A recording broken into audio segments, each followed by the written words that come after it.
Welcome back to the channel. Welcome back to the vlog. Per popular demand, and by popular demand I mean like 4 people, maybe 5, that are at the horse show, that have horses, that like horses, asked to film more horses because the Grand Prix tonight, and they do actually jump like really high and it is pretty cool. But we are going to throw that into the first, like, I don't know, a couple minutes of the vlog, Grand Prix stuff. Then I have a pretty interesting major-ish but not really update on my Tesla because, well, wait for it. Okay, you can't really see it, but we still have the black loaner Tesla sitting right here, and yeah. Point being, my car is still not ready, and something else just happened. So I don't know how I'm getting back to Maryland. I don't know. We'll see. Anyways, let's just hit the Grand Prix and then update. But the update might be tomorrow because it's dark outside and we can't really see. So Grand Prix it is.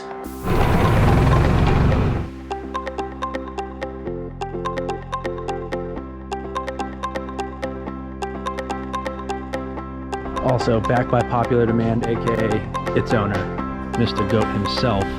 He's a pretty cool guy. He you know, he likes to chill, he likes to see people. He's always very, very hungry, but all right. Good boy, Mr. Goat. We're gonna go enjoy the Grand Prix. Stay classy.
What's up, God? You're way ahead of me.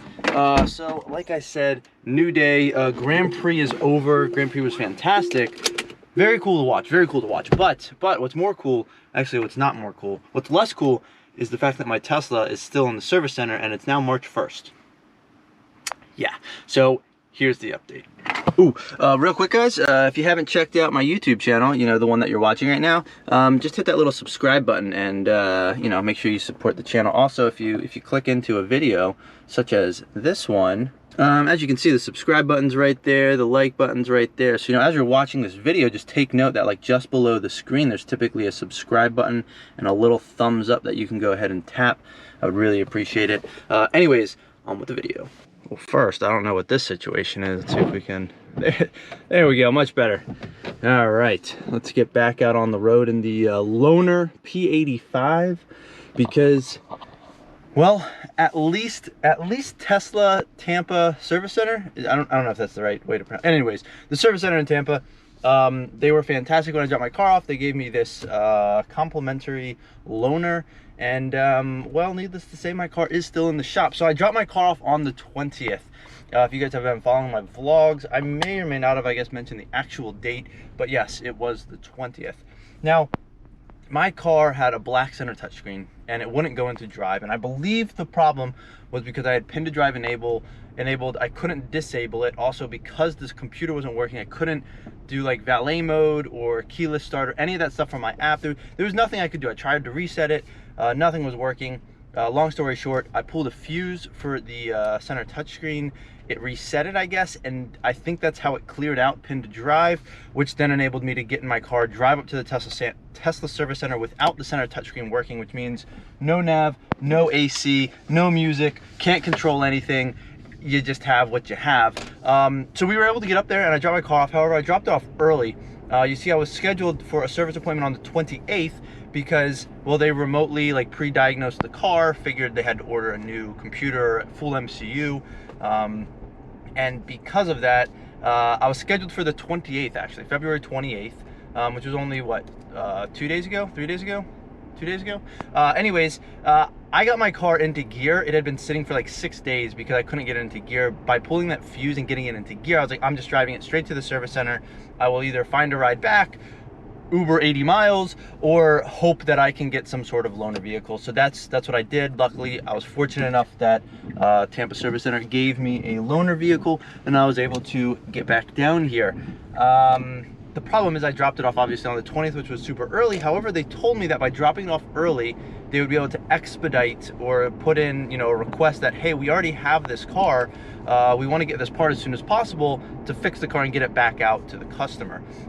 So they made it sound like it was almost good news that my car was there early. The estimated delivery time in my mobile app said the 26th at, I think, 5 p.m. or something. So by end of day on the 26th. 26th came and went. The date got pushed again to, I guess it went to the 29th actually, which was yesterday, but it said the 29th at 11:15 a.m. So 26th came and went, 27th, 28th.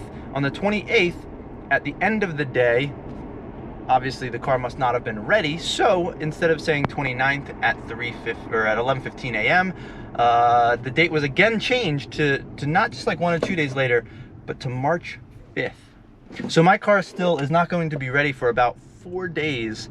I think, what is the 5th? Is it this Thursday?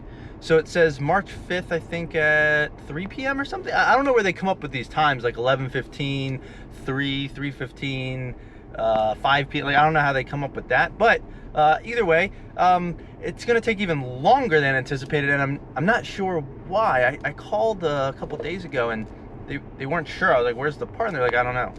I mean, they don't know. They didn't have tracking information. They didn't know. So I'm definitely giving Tampa Service Center the benefit of the doubt. I don't think it's anything to do with them. They've been fantastic. They've answered my call to the service center, and it's been much better than the service center nightmares back in the DMV area. I mean, granted, they have been very efficient at my home service center. I normally go to the Rockville Service Center. They've been fantastic. However, they're giving out Uber credits, not loaner vehicles. Same thing with the service centers in Virginia. They give out Uber credits instead of loaner vehicles, which can be pretty inconvenient for some people. Fortunately, I do have this loaner vehicle, so I can't complain too much, but I'm starting to get a little stressed out because I have to drive back to Maryland. And I have to drive back to Maryland, like, I don't know, 3 or 4 days after my car is supposed to be ready, which means if it's not ready and they push the date again, it's probably not going to be ready until after I'm supposed to leave to go back to Maryland. So then the question becomes, do I just return this loaner vehicle, pick up my car, and have to drive it all the way back to Maryland without a center touchscreen, which means it doesn't have the Tesla nav, which auto directs you to the superchargers that you need. Obviously no AC, no heat, no music. I mean, none of like the creature comforts or anything, any niceties that a normal Tesla would have. I just have that center driver's dash, and I would have to figure out all of the superchargers that I would need to stop at myself on the way home, and I guess adjust on the fly, make sure I have enough range for the miles that are left to the next supercharger and all that stuff, and constantly sort of monitor and map that out, which could be a real pain. However, you know, I'm pretty confident in my abilities to do so. It would just be a little bit of a nuisance, if you will. So that's kind of the update on my car right now. As of right now, I also did get a notification last night. My car's range has dropped from 72 miles of range when I dropped it off. It's now at 21 miles of range, and I got an update that I need to plug my car in so that I don't hurt the battery. It's been sitting obviously for a while at the service center, and well, you have to plug these cars in. If you let the battery go to 0, you can potentially encounter some battery damage and stuff like that. You really don't want to run these cars all the way to 0. I mean, I think the battery would be okay. It's more of just like a warning kind of thing, but still, it's sitting at a service center. You'd think they could just plug it in real quick. So I did shoot them a text message, and hopefully they will plug it in, but it may not be till Monday now because today's Sunday and I don't believe they're open at all. So that's also giving me a little anxiety. But, you know, it is what it is, and you know, I have a loaner vehicle, so I feel like I can't complain too much, and you know, they have been responsive, they do answer the phone. However, I think the problem is getting the part from the actual, like, Tesla plants, you know, where they actually make all of the parts. That's where sort of the trouble lies. And, well, the service center doesn't really have control over that. They just place the order and hope that they get the parts. You would just think that, you know, if my car's been sitting there for a week and 2 weeks, is it 2 weeks now? Week and a half at this point, something like that. It's been sitting there for a while. You'd think they'd try to expedite this and get that part out and sent to have my vehicle fixed, but I guess not. So yeah, that's kind of where I'm at. I have to leave soon to drive 1,000 miles back to Maryland. My car's still not ready. The date keeps getting pushed, but at least I have a complimentary loaner vehicle. So that's, you know, there's something there. Take it with a grain of salt, but you know, I still have this wonderful P85. You know, it's essentially the exact same car that I have, just, you know, less miles, no carbon fiber trim, and the paint color is a little bit different, but that's where I'm at. So that is the update on my car. Yeah, more to come. I mean, I think the only thing that's wrong is the computer. The other thing is potentially the techs took a look at it. There were more issues and they had to order more parts, which they didn't have, and now they're waiting on those additional parts. But you'd think they'd provide a little bit of communication, like just shoot me a text when you update that time and just say, like, we're still waiting on the same part. Like, is it the same computer that they're waiting on, or have they had to order more parts? I don't know. So I might try calling them Monday, see what's going on, see if I can get any updates, if they have any tracking information, if they had to order more parts, and hopefully they'll charge my car, because I don't really want the battery to be dead and then have more problems driving home. So yeah, this has been, I mean, Tesla service centers have been sort of notorious to be like crazy busy and backed up because of the influx of how many Model 3s they've been selling recently. But I'm just fortunate enough to get this loaner vehicle and not have Uber credits while I'm down here on vacation / working. It's not really vacation, it's more of like helping out the whole time. Anyways, that's kind of my situation, and hopefully my car gets fixed by the end of next week, because I kind of need it. I kind of need it to drive home, 1,000 miles home. So yeah, it's a little bit of an inconvenience to say the least. Anyways, if you guys enjoying the content, please like and subscribe. We're almost at 1,000 subscribers, so I really appreciate it to everybody who has liked, commented, subscribed, supported my channel, all that stuff. But I think that's going to be it. So until next time, thanks for watching.